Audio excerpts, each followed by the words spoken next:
지난주 설교의 말씀을 통해서 세상의 악한 사람들에게 십자가의 복음을 전할 때에 주님의 마음으로 그들을 대하며 승리하는 말씀을 우리에게 보여주셨습니다.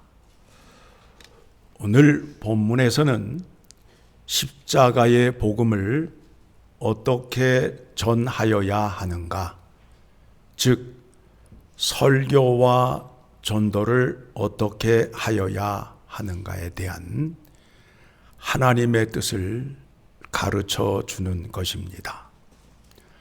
바울이 아덴에 도착해서 그것을 살펴보니까 그곳에 우상 숭배하는 자들이 많이 있었고 또 똑똑한 사람들이 많이 있어서 그들에게 예수님과 부활에 대하여 전하였습니다. 오늘 본문의 말씀에 아레오파고라는 곳이 등장하는데 이곳은 그 당시에 최고의 석학들이 모여 있는 곳이에요. 법, 정치, 경제, 인문학에 끝내주는 사람들이 모여 있는 곳입니다. 그곳에 바울이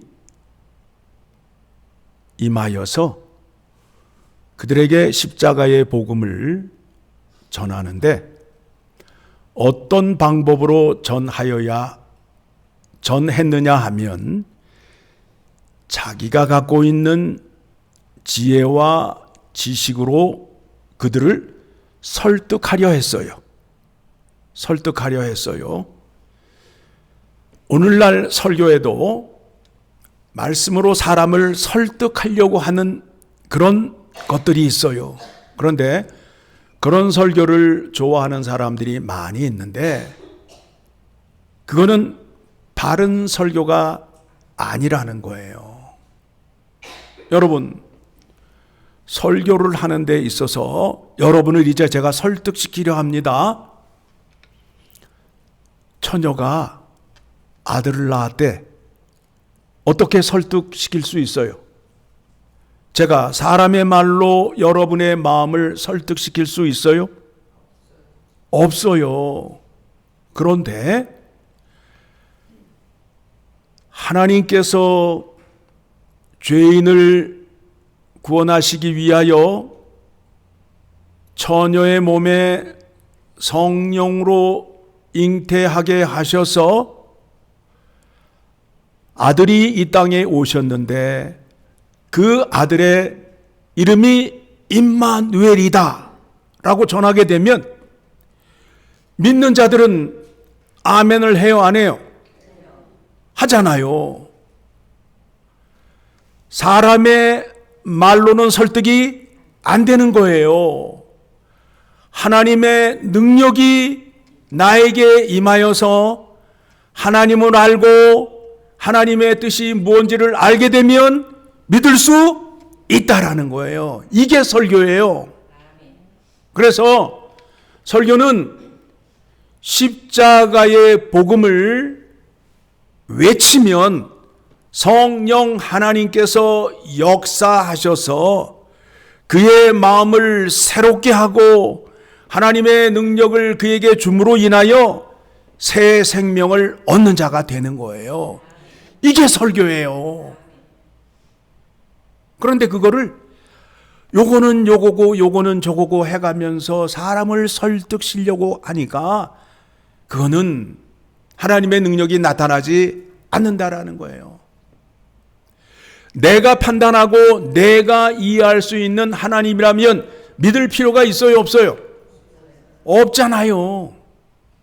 그런데 오늘날 그런 설교가 유행을 하고 있다고요. 바울이 실패의 원인이 뭐라고요? 자기가 알고 있는 지식으로 그 당시의 석학들의 마음을 이해시키려고 했다가 실패를 했단 말이에요. 자, 고린도전서 2장을 가게 되면 바울이 아덴에서 실패를 하였어요. 그런 다음에 어디를 갔죠? 고린도를 갔단 말이에요. 1절, 형제들아 내가 너희에게 나아가 하나님의 증거를 전할 때에 말과 지혜의 아름다운 것으로 아니하였나니 내가 너희 중에서 예수 그리스도와 그가 십자가에 못 박힌 것 외에는 아무것도 알지 아니하기로 작정하였습니다. 바울이 똑똑한 사람이에요? 똑똑하지 않은 사람이에요? 똑똑한 사람이란 말이에요. 아레오파고에 모인 사람들만큼 똑똑한 사람이라고요. 더 똑똑한 사람이라고요. 그런데 그가 가지고 있는 지혜와 지식으로 그들의 마음을 변화시키지 못하였어요. 사람의 말로 변화가 되는 게 아니라 하나님의 능력, 성령의 역사하심으로 변화가 된다라는 것을 기억하셔야 돼요. 그래서 내가 너희 가운데 거할 때에 약하고 두려워하고 심히 떨었노라. 이미 실패를 한번 했잖아요. 어떻게 실패를 했다고요? 자기의 지혜와 말로 십자가의 복음을 전하려 했어요. 실패했어요.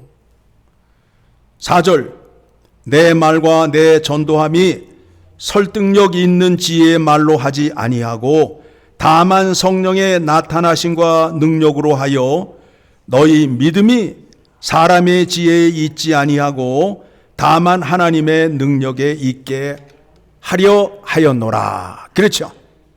그래서 에덴에서 바울이 십자가의 복음을 전하였는데 몇 사람에게만 구원이 임하였어요. 그래서 여러분 에덴이 아니라 아덴의 믿음의 공동체, 교회가 세워졌어요? 안 세워졌어요? 세워졌어요? 에덴의 교회가, 에덴이 된다 자꾸. 아덴의 교회가 있어요? 없어요? 없잖아요. 없잖아요. 아덴 교회라고 들어보셨냐고요? 없잖아요. 실패했잖아요.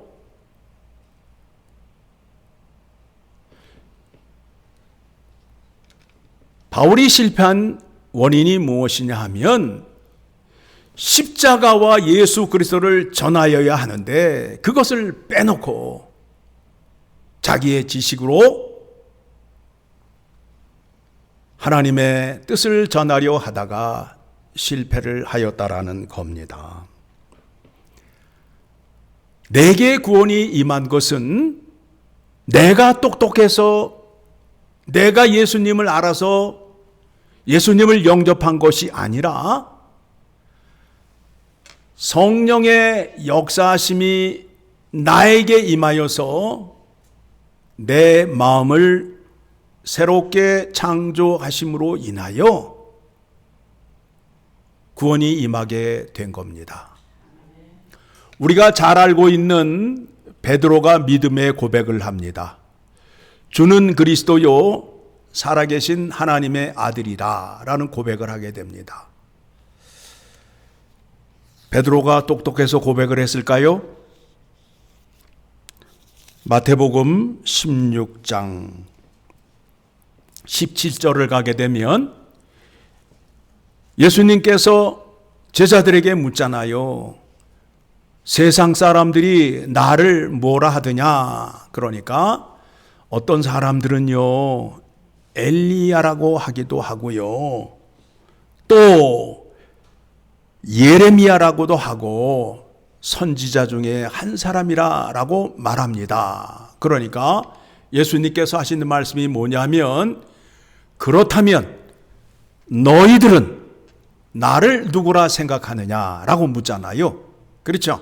그때에 베드로가 뭐라고 그래요? 17절 예수께서 16절 시몬 베드로가 대답하여 이르되 주는 그리스도요 살아계신 하나님의 아들이시니이다 라는 고백을 하게 됐어요. 그러니까 예수님께서 하신 말씀이 네가 이렇게 고백할 수 있었던 것은 너희의 지혜와 혈통으로 아는 것이 아니라. 자, 17절 말씀.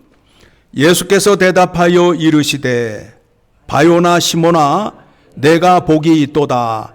이를 내게 알게 한 이는 혈육이 아니요 하늘에 계신 내 아버지라. 하나님의 능력이 나에게 임하여서 내가 믿음의 고백을 할 수 있게 된다라는 겁니다. 그렇죠? 이 말씀이 요한복음을 가게 되면 요한복음 1장 12절, 요한복음 1장 12절 같이 읽습니다. 영접하는 자 곧 그 이름을 믿는 자들에게는 하나님의 자녀가 되는 권세를 주셨으니 이는 혈통으로나 육정으로나 사람의 뜻으로 나지 아니하고 오직 하나님께로부터 난 자들이니라. 구원은 어떻게 된다고요? 나의 힘과 능력으로 되는 것이 아니다. 하나님의 능력으로 되는 것이다. 그렇죠? 그러면 하나님의 능력이 나에게 임하게 되면 어떤 현상이 나타나느냐 하면, 어떤 증상이 나타나냐 하면, 주는 그리스도요 살아계신 하나님의 아들이라는 고백을 할 수 있어요. 그렇죠? 말로만 하지 마시고 인생의 삶 속에서 나의 주인이 누구라고요? 예수님이잖아요. 그러면 여러분의 삶 속에서 어려운 일을 당하고 심각한 일을 당하게 되면 주인에게 물어봐야 돼, 안 물어봐야 돼요? 근데 왜 안 물어보잖아요? 그러면 주인으로 고백하는 거예요? 아니에요. 아니잖아요. 말로는 고백하는데 삶 속에서는 주인을 주인으로 인정하지 않잖아요. 두 번째는 부활의 확신이 있어요. 부활의 확신이 있어요. 나는 믿습니다. 나는 부활을 믿습니다가 아니에요.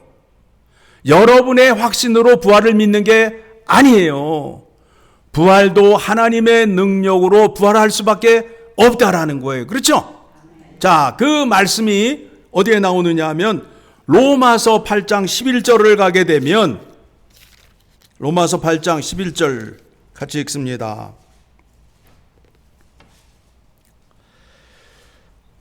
예수를 죽은 자 가운데에서 살리신 이의 영이 너희 안에 거하시면 그리스도 예수를 죽은 자 가운데에서 살리신 이가 너희 안에 거하시는 그의 영으로 말미암아 너희 죽을 몸도 살리시리라.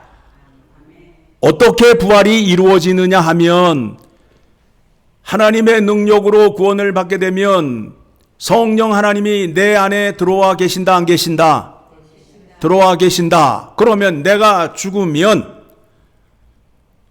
내 안에 누가 계신다고요? 성령 하나님이 계시기 때문에, 성령 하나님이 계시기 때문에 그 하나님을 살리기 위해서라도 누구를 살려야 된다는 거예요? 나를 살려야 된다는 거 아니에요. 그렇죠?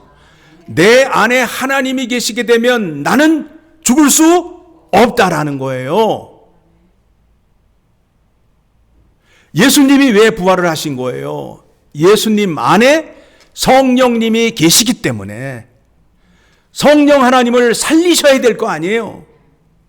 그래서 예수님이 살아나신 거예요. 그렇죠? 그렇다면 우리 안에 성령 하나님이 계시게 되면 나는 죽으면 누가 살릴 수밖에 없다라는 거예요? 하나님이 살릴 수밖에 없다라는 거 아니에요. 그런데 이거는 하나도 모르고 나는 부활을 믿습니다. 믿습니다. 믿습니다로 가잖아요. 그러다가 기분이 찌푸둥하면 부활은 무슨 부활 이러고 가잖아요. 내 안에 성령 하나님이 계시기만 하면 나는 살아날 수밖에 없다. 누가 하시는 거예요? 내가 하는 거예요? 하나님이 하시는 거예요? 하나님을 믿으셔야 된다고요. 세 번째는 구원이 취소될 수 없다라는 걸 알게 되는 거예요. 구원의 계획을 성부 하나님이 계획을 세우시고 그 구원을 이루러 누가 오셨어요? 예수 그리스도가 오셨잖아요. 그렇죠? 성부와 성자 간에 서로 약속을 했잖아요. 하나님끼리 약속을 했단 말이에요. 그런데 거기에 더 확실하게 그 약속의 보증을 쓰신 분이 누구예요? 성령 하나님이란 말이에요. 그러니까 하나님은 거짓말을 하지 않으시는데 거짓말을 더 못하시게 하기 위하여 누가 사인을 했다? 성령 하나님이 사인을 했다라는 거예요. 그러니까 구원은 절대 취소될 수 없다가 되는 거예요. 누가 하시는 거예요? 내가 하는 거예요? 하나님이 하는 거예요? 에베소서 1장 13절 14절 말씀에 나오잖아요. 봅니다. 그 안에서 너희도 진리의 말씀 곧 너희의 구원의 복음을 듣고 그 안에서 또한 믿어 약속의 성령으로 인치심을 받았으니 이는 우리 기업의 보증이 되사 그 얻으신 것을 속량하시고 그의 영광을 찬송하게 하려 하심이라. 성령 하나님이 내 안에 들어와서 십자가의 구원의 능력을 얻은 사람에게는 이 세 가지 증상이 나타난다, 안 나타난다? 나타나야 된다라는 거예요. 근데 만약에 나타나지 않으면 이건 어떻게 된 거예요? 심각한 거예요? 심각하지 않은 거예요? 안 나타나도 괜찮다? 괜찮다라고 생각하는 사람도 많잖아요. 여러분 삶 속에서 그렇게 사셔야 돼요. 예수님이 나의 구세주라고 입으로는 고백하는데 삶 속에서는 전혀 문제가 생기면 주님 앞으로 나오셔야 될 거 아니에요. 주님께 고백하고 주님이 우리의 친구가 되어 주셔서 우리 인생의 문제를 다 해결해 주시겠다고 약속했는데 그 약속을 믿지 못하니까 인생의 문제를 누가 스스로 해결하려고 하는 거예요? 내가 해결하려고 하는데 돼요, 안 돼요? 안 되잖아요. 머리만 아프잖아요. 주님께 나오시라고요. 자, 설교는 십자가와 예수 그리스도의 능력을 선포하는 거예요. 설득시키는 게 아니에요. 그 목사님 설교는 어려워. 내가 이해할 수 없어. 재미가 없어. 그런 마음을 가지시면 안 되고, 목사님이 지금 십자가의 복음에 대해서 선포를 하고 계시는데 주의 성령이 역사하시사 그 말씀을 알아들을 수 있도록 은혜를 허락하여 주시옵소서라고 기도하셔야 맞는 믿음이 되는 겁니다. 자, 그렇다면 성경 공부는 왜 해야 돼요? 성경 공부는 왜 해야 돼요? 진리의 지식과 구속사적 성경 세계관에 대한 것을 교육을 받아야 될 거 아니에요. 그렇죠? 구약을 우리가 공부하고 있는데 구약 속에 예수 그리스도의 그림자가 보여요, 안 보여요? 보이잖아요. 그 그림자를 보니까 하나님이 십자가의 구속사를 어떻게 이루실지를 대충 감을 잡는다, 못 잡는다? 잡는다가 되잖아요. 신방과 전도는 뭐예요? 신방은 왜 가야 돼요? 여러분, 신방이 왜 필요한지, 고난의 문제가 있는 그곳에 하나님의 은혜가 집중적으로 임하게 하기 위해서 하나님의 말씀을 듣고 찾아가는 거예요. 그래서 신방을 가게 되면 지금 인생의 문제가 뭡니까? 그 문제를 하나님의 말씀을 펴놓고 그 말씀을 강론하고 그 말씀으로 해결하는 것이 신방인데, 오늘날 신방은 그렇게 사람들이 사용하지 않아요. 전부 땡깡 용도로 쓰고 있다고. 나 삐졌어. 그러니 내 마음을 알아주고 내가 말하는 걸 들어줘 라고 하고 있다고요. 바른 믿음 가지셔야 돼요. 내 인생의 문제가 꼬였어요. 고난이 너무 심해요. 그러면 목사를 불러서 이 문제를 어떻게 믿음으로 해결할 수 있을까요? 라고 질문을 하면 말씀을 펴놓고 성경에서 하나님께서 은혜를 주신 여러 모양으로 은혜를 주신 사건들이 있잖아요. 그 사건들을 펴서 하나님의 말씀을 전하면서 모든 것을 다 이기시고 우리에게 하나님의 풍성한 은혜를 허락해 주시는 예수 그리스도의 능력을 그에게 가르쳐주고 그거를 믿게 하는 것이 뭐라고요? 신방이라는 거예요. 엉뚱한 용도로 꾀를 부리며 쓰시면 안 돼요. 그러시면 믿음이 안 자라요.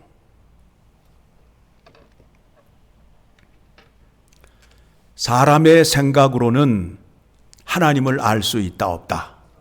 없다라는 거예요. 그래서 하나님께서 전도라는 미련한 방법으로 십자가의 복음을 전하는 겁니다. 자, 고린도전서 1장 27절의 말씀을 보게 되면 하나님의 지혜에 있어서는 이 세상이 자기 지혜로 하나님을 알지 못하므로 하나님께서 전도에 미련한 것으로 믿는 자들을 구원하시기를 기뻐하셨도다. 그래서 하나님께서 어떤 사람들을 쓰시느냐 하면 27절 그러나 하나님께서 세상에 미련한 것들을 택하사 지혜 있는 자들을 부끄럽게 하려 하시고 세상에 약한 것들을 택하사 강한 것들을 부끄럽게 하려 하시며 그래서 예수님께서 12제자를 택하셨는데 12제자 가운데 전혀 학식이 없는 사람들도 택하셨어요.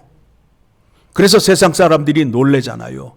저 사람은 학교 문덕도 안 가본 사람인데 어찌 저렇게 지혜롭느냐라고 세상 사람들이 놀라지요. 28절 하나님께서 세상에 천한 것들과 멸시받는 것들과 없는 것들을 택하사 있는 것들을 폐하려 하시나니 이는 아무 육체도 하나님 앞에서 자랑하지 못하게 하려 하심이라. 하나님의 능력이 하나님의 불가항력적인 은혜로 우리에게 임함으로 인하여 구원을 받게 된다는 것을 기억하시기 바랍니다. 사람의 지혜로 되는 것이 아니에요. 자, 사람들이 모여서 아까 성경 공부 시간에 말씀드렸어요. 사람들이 모여서 회의를 했습니다. 사내들인 공회, 종교 지도자들이 모여 있는 곳이에요.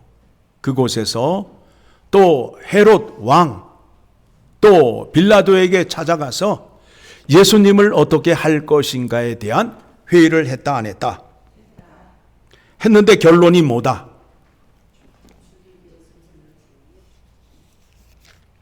죽여야 된다는 거 아니에요.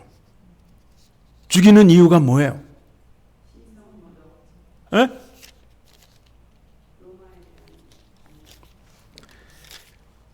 요한복음 11장을 가게 되면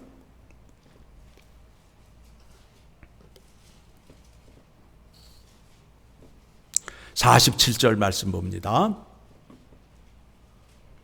하나님이 이 땅에 왜 예수 그리스도를 보냈는지를 모르고 믿는 사람이 너무 많잖아요. 같이 읽습니다. 이에 대제사장들과 바리새인들이 공회를 모으고 이르되 이 사람이 많은 표적을 행하니 우리가 어떻게 하겠느냐? 만일 그를 이대로 두면 모든 사람이 그를 믿을 것이요 그리고 로마인들이 와서 우리 땅과 민족을 빼앗아 가리라 하니 그 중에 한 사람이 그의 대제사장인 가야바가 그들에게 말하되 너희가 아무것도 알지 못하는도다.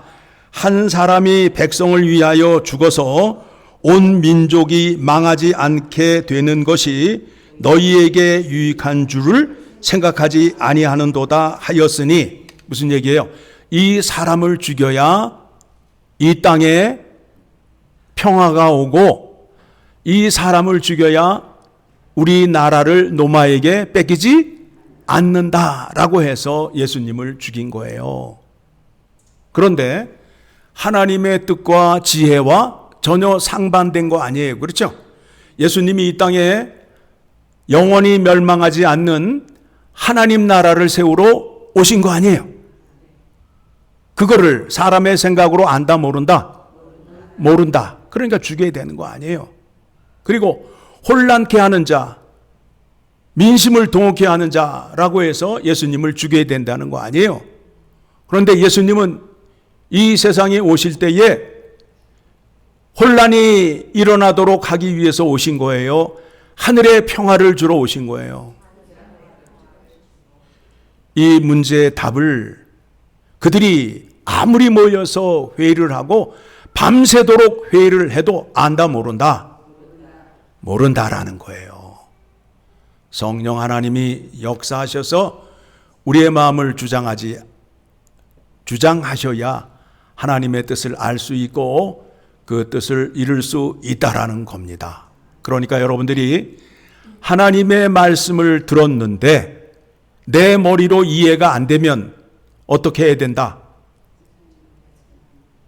어떻게 해야 된다? 거부해야 된다? 아니면 이해가 안 돼도 순종해야 된다? 순종하시라고. 순종이 제사보다 낫다라는 거예요. 이해가 안 돼도 순종하시면 차차 알게 된다. 그렇죠? 그게 십자가의 능력이에요. 능력을 믿으시면 이제 말씀을 듣는 대로 아멘의 자리에 가서 삶 속에서 순종하시는 여러분 되셔서 하나님께 귀히 쓰임 받고 하나님의 영광을 드러내는 여러분 되시기를 간절히 소망합니다.